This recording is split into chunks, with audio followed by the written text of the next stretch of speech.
What's up, Lorcanards? We are back with another deck building video.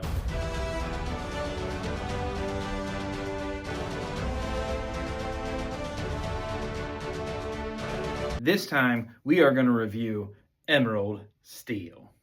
I like to build decks based on cards that I think look kind of fun. The irony of this combination of Emerald Steel is that the cards that I liked, that I wanted to try to play with, they are no longer in this Emerald Steel deck. So originally, it was going to be a pirate-themed deck with the Reign of Jafar, Pirate King, Captain Hook, and the Pete the Space Pirate leading a very pirate-themed deck. So Mad Dog was in there, Dump Truck was in there, all of these other different things. And as I test played it and continued to work with it, the deck really started to center around a key card, notably an item card, because my local gaming store didn't really play cards, or at least the players that were there didn't really play cards with a lot of item removal. And it is the dreaded Emerald Chromicon. So Noah really doesn't like this card because what it does during my opponent's turn, if they banish one of my characters, regardless of how, I can return one of their cards to their hand. So it becomes real nasty, especially if you have multiple Chromicons out and they can't do anything about it because you can't get set up and play.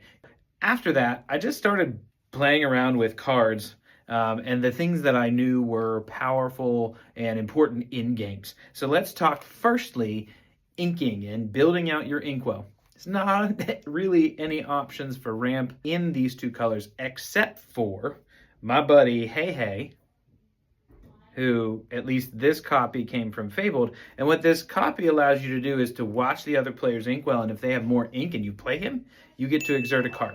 The other fun thing that I liked playing as I started building this deck is on our Fabled sealed event, I pulled a legendary Robin Hood.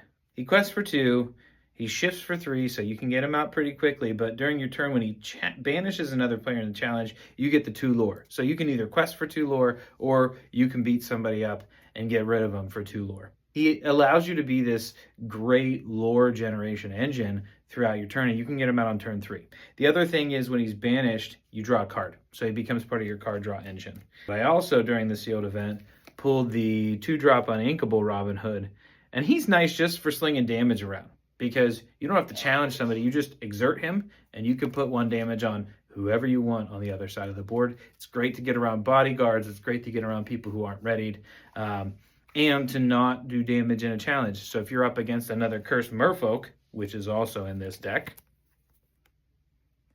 you can end up you can get rid of this card, which if you challenge it, you have to discard a card. But if you have Robin, you exert him, he does the damage. And I've just sort of folded other things in. So I ended up pulling a Doc. Doc's really cool, especially when he's the last card in your hand. You play him and you draw 2 cards. Or if you have a card that you can't get rid of and you're just like, I'm over it, I can't use this anymore, just let me discard it. Doc's really useful. I only have 1 and it's seemingly working out for me. Nala from Fabled, really great early game card. I mean, honestly, if you have a bodyguard, really great anytime in the game card, because effectively she quests for 3 unless somebody does damage to her. But she also has resist +1, so early in the game you're not really doing much damage to her. The other cool card in the beginning of the game to help with that is Inspector Tezuka. Now, when we first opened Whispers, I got a bunch of Tezuka. I'm like, what am I going to do with a 2-drop bodyguard? Man, Tezuka is great for protecting your Nala, for protecting Cursed Merfolk. Any of your early game cards, she can get in there and protect them and just force them to take somebody else out before they try to do damage to Nala. It's great. In any steel deck, you're going to want to see Strength of a Raging Fire. I am actually down to only 2 copies of this in my deck. I'm a little concerned that that's too few, but it's come up in enough time. I have enough low ink cards that I can go wide and do lots of damage with Strength of a Raging Fire. Mayor Wind Dancer. Man, I tell you what, this dude hits hard. Now he's 4-drop uninkable. Lots of different decks that I've looked at and my deck as well. end up only using one copy of Wind Dancer, but I tell you what, he comes up so frequently, even with the one copy of him. He's valuable. You get him out there and he can just start wreaking havoc on the other player's board. I did, as far as champions go, add, I think it's 3 copies of Pluto. I don't remember the exact copies right now. I'll put a link below to the deck on Dreamborn. That way you're able to see what I'm playing. But I did put Pluto in there as the Steel Champion. 5/5 is good. Questing for 2 is good. But it's my item removal. So once Pluto's out, if I play another Steel character, which I have enough of, I can banish a chosen item. So he's great. He also allows you, when you banish another character in a challenge, to get lore. All sorts of great things. But the biggest reason why Pluto's in my deck is his item removal. You want to talk messing with people and board wipes? Under the Sea is nasty. I only have 1 copy. Again, it's 8-drop uninkable, really big card. I had multiple of these in my deck, and it was an albatross that caused me to stall out in a couple of games. So I reduced it down to 1. But recently, it's come up at the right time with the right characters on the board, and I've been able to effectively board wipe the opponent. It turned the course of the match from something where I was getting dominated and they were going wide, wiped a whole bunch of people, and then I started taking over and ended up winning the match. It is restricted to opposing characters with 2 attack or less, so you have to be smart about when you play it. Don't want to just throw it out there and then, you realize they all have 3 attack or more.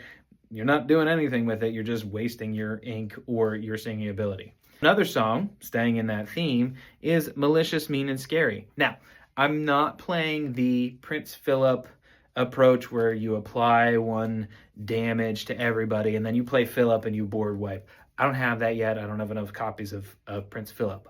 But Malicious, Mean and Scary, giving you the ability to give everyone 1 damage, is in and of itself an opportunity to clear most of the board. There have been games where my opponent only has 1 willpower, or they've got a couple of damage and all it takes is 1 more damage to take them out. I just clear the board with Malicious, Mean and Scary, or I clear 3 or 4 cards at one time. One of the ways I build decks is to pull cards that make me so angry when I play.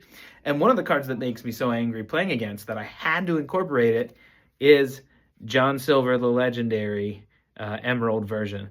This guy, when you play him and when you quest, he allows you to give Reckless to somebody. It drives me nuts when Noah plays John Silver against me and I can't do anything. He's assigned Reckless to me. So I pulled a John Silver, I grabbed 1. I just recently found 1 for $1.25 on eBay, and that's coming in, so I have 2 copies of him in this deck.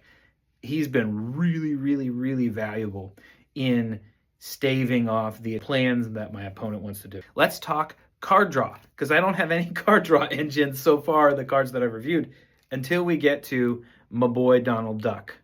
So he can shift. I did have some lower cost Donalds in this deck, but it didn't hit the way I wanted to, and honestly, a 4-drop inkable card just isn't that bad. So I put Donald in there. I have 3 or 4 copies, and he allows you and your opponent or opponents to draw an extra card on your turn. That could sound like it's a disadvantage because you're allowing somebody else to draw, but I found most often that my ability to draw the card on my turn has helped me take care of them, even though they're drawing another card for themselves. You know you're going up against Amethyst in some way, shape, or form, especially going into these set championships, so you need a way to deal with evasive characters. The biggest way I can deal with them is Lexington. He's not evasive himself. He's got that new alert skill set that goes with him, and he swings for 4/4. Yeah, he's got the gargoyle thing where you can't ready him when you have more than 2 cards, but honestly, I rarely have 3 or more cards in my hand, especially because Donnie's my only card draw engine, so Lexington is great for dealing with the Dumbos and the Elsa Fifth Spirit and the Genie Wish Fulfilled. Those aren't all of the cards, but they are a lot of cards to highlight that really make this Emerald Steel deck perform well. So again, try it. See how you like it. What other cards are you putting in there? What cards have I forgotten about? Drop your comments below. Let me know your thoughts on this Emerald Steel deck. And certainly if I keep playing it, I'll give you more results. If it goes to set championships and does well, I will post it here. Thanks for watching. Later, Lorcanards.